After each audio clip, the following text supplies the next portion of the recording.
Hello everyone, আসসালামু আলাইকুম। আশা করি সকলেই ভালো আছেন। ওপ্পোর F21 Pro ফোনটি তো অলরেডি বাংলাদেশ এবং ইন্ডিয়ান মার্কেটে অফিসিয়ালভাবে লঞ্চ করে দিয়েছে ওপ্পো। এবার আসতে যাচ্ছে তার ছোট ভাই অর্থাৎ ওপ্পো F21, আর এই ফোনটির দাম হতে যাচ্ছে ওপ্পো F21 Pro থেকে অনেকটা কম। তাই আজকের ভিডিওতে আমরা এই ফোনটি নিয়ে ফুল ডিটেলস আলোচনা করতে যাচ্ছি। এই ফোনটি কী স্পেসিফিকেশন দিয়ে নিয়ে আসতে যাচ্ছে ওপ্পো, এবং এই ফোনটির দাম কত হতে যাচ্ছে বাংলাদেশ এবং ইন্ডিয়ান মার্কেটে, এবং এই ফোনটি কবে অফিসিয়ালভাবে লঞ্চ করতে পারে বাংলাদেশ এবং ইন্ডিয়ান মার্কেটে। চলুন আর কথা বাড়াবো না, চলে যাব মূল ভিডিওতে। তবে মূল ভিডিওতে যাবার আগে আপনার কাছে ছোট্ট রিকোয়েস্ট, আপনি যদি আমাদের চ্যানেলটি প্রথমবার ভিজিট করে থাকেন তাহলে প্লিজ আমাদের চ্যানেলটি সাবস্ক্রাইব করে পাশে থাকা বেল আইকনটি প্রেস করে রাখবেন। আর অলরেডি সাবস্ক্রাইব করে থাকলে থ্যাংক ইউ সো মাচ। প্রথমে আমরা এই ফোনটির লুক ও ডিজাইন নিয়ে আলোচনা করব। এই ফোনটির লুক ও ডিজাইনের কথা বলতে গেলে এটি ওপ্পো F21 Proর মতো প্রায় সেম, তবে এই ফোনটির ব্যাক সাইডে দেওয়া হবে না ফাইবার লেদারের প্রোটেকশন, এবং এই ফোনটির ব্যাক সাইডে দেওয়া হচ্ছে গ্লাস বডি প্রোটেকশন। এই ফোনটির নিচের দিকে থাকছে USB Type-C এবং স্পিকার, সাথে দেওয়া হবে একটি 3.5mm হেডফোন জ্যাক। এই ফোনটির ব্যাক সাইডে থাকছে ট্রিপল ক্যামেরা সেটআপ, এবং এই ফোনটির ডিসপ্লেটি হতে যাচ্ছে একটি লেফট পাঞ্চল কাটিং ডিসপ্লে। সো এই ফোনটির লুক ও ডিজাইন ওভারঅল ভালোই লেগেছে, কারণ আমরা সবসময় দেখে থাকি যে ওপ্পো ফোনের লুক ও ডিজাইন সাধারণত অনেকটা বেটার হয়ে থাকে অন্য ব্র্যান্ডের ফোনগুলোর থেকে। এবার আসা যাক এই ফোনটির ডিসপ্লেতে। এই ফোনটিতে ডিসপ্লে হিসেবে দেওয়া হচ্ছে 6.43 ইঞ্চি মাপের একটি full HD plus AMOLED display, এবং এই ডিসপ্লেতে কোনো হায়ার রিফ্রেশ রেট দেওয়া হবে না।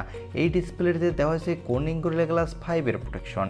এই ফোনটির ব্যাক সাইডে দেওয়া হচ্ছে ট্রিপল ক্যামেরা সেটআপ, যার প্রাইমারি লেন্স হলো 50 মেগাপিক্সেলের, সাথে দেওয়া হচ্ছে একটি 2 মেগাপিক্সেলের মাইক্রোস্কোপ লেন্স, এবং সর্বশেষ দেওয়া হচ্ছে একটি 2 মেগাপিক্সেলের ডেপথ সেন্সর।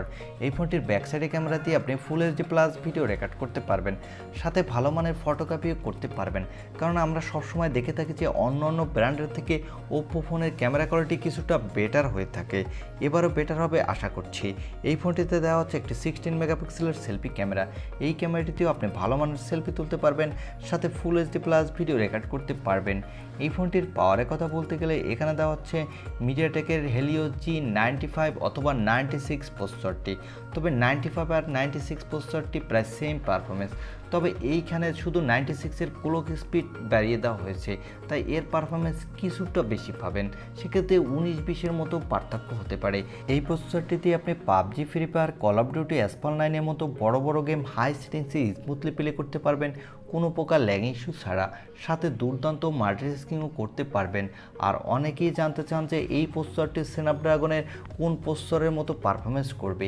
এটি স্ন্যাপড্রাগনের 720G থেকেও বেটার পারফরমেন্স করবে। এটির পারফরমেন্স প্রায় স্ন্যাপড্রাগনের 730Gর মতো, তাই এই প্রসেসরটি দিয়ে আপনি দুর্দান্ত মানের মাল্টিটাস্কিং করতে পারবেন। এই ফোনটিতে আউট অফ দ্য বক্স দেওয়া হবে অ্যান্ড্রয়েড 11, এর ব্যাকহ্যান্ডে দেওয়া হবে ColorOS 12.1। এই ফোনটিতে সিকিউরিটির জন্য দেওয়া হচ্ছে ইন ডিসপ্লে অপটিক্যাল সেন্সর। এই সেন্সরটি ভালোই ফাস্ট হবে, কারণ আমরা দেখে থাকি যে ওপ্পো ফোনের সেন্সরগুলো সাধারণত তুলনামূলক কিছুটা বেটার হয়ে থাকে। এই ফোনটিতে ব্যাটারির জন্য দেওয়া হবে 4500 mAh একটি ব্যাটারি, সাথে দেওয়া হবে 33 ওয়াটের একটি ফাস্ট চার্জার। এই চার্জারটি দিয়ে এই ব্যাটারিটি 1 ঘন্টার মধ্যে চার্জ করে নিতে পারবেন। এই ফোনটি 2টি র্যাম ভেরিয়েন্টে বাংলাদেশে অফিসিয়ালভাবে লঞ্চ হবে। এর একটি হবে 6128GB এবং অন্যটি হবে 8256GB। এই ফোনটিতে দেওয়া হবে extra dedicated micro SD card slot, এবং এটিতে দেওয়া হয়েছে LPDDR 4X RAM, সাথে দেওয়া হবে UFS 2.1 স্টোরেজ, যার ফলে লোয়ার বাজেটের মধ্যে এই ফোনটি র্যাম এবং স্টোরেজ ভেরিয়েন্টটি ভালোই ফাস্ট হতে যাচ্ছে। এবারে জানিয়ে দেব এই ফোনটি কবে বাংলাদেশ এবং ইন্ডিয়ান মার্কেটে লঞ্চ হবে, এবং এই ফোনটির দাম কত হতে পারে বাংলাদেশ এবং ইন্ডিয়ান মার্কেটে। এই ফোনটির দাম হতে পারে ইন্ডিয়ান মার্কেটে প্রায় 20,000 রুপির নিচে, তবে এই ফোনটি বাংলাদেশে অফিসিয়ালভাবে লঞ্চ হতে পারে প্রায় 23,000 টাকার কাছাকাছি, এবং এই ফোনটি ইন্ডিয়ান মার্কেটে জুন মাসে লঞ্চ হওয়ার সম্ভাবনা রয়েছে, তবে বাংলাদেশেও সেক্ষেত্রে জুন মাসে লঞ্চ হতে পারে। তবে এই ভিডিওটি আমরা তৈরি করেছি মূলত কিছু লিক্স থেকে, তবে এই রকমই প্রায় সেম কনফিগার দিয়ে নিয়ে আসার সম্ভাবনা 90%, কারণ আমরা বিগত সালগুলোতে দেখেছি যে এই লিক্সগুলো প্রায় 90%-এর মতো সত্য হয়ে থাকে, দু একটি জায়গায় কিছুটা পরিবর্তন হতে পারে। এই ছিল আজকের ভিডিও, আর ভিডিওটি যদি ভালো লাগে থাকে তাহলে অবশ্যই একটি লাইক দিয়ে আমাদের চ্যানেলটি সাবস্ক্রাইব করে পাশে থাকা বেল আইকনটি প্রেস করে রাখবেন। দেখা হবে অন্য কোনো ভিডিওতে। আজকের মতো আল্লাহ হাফেজ।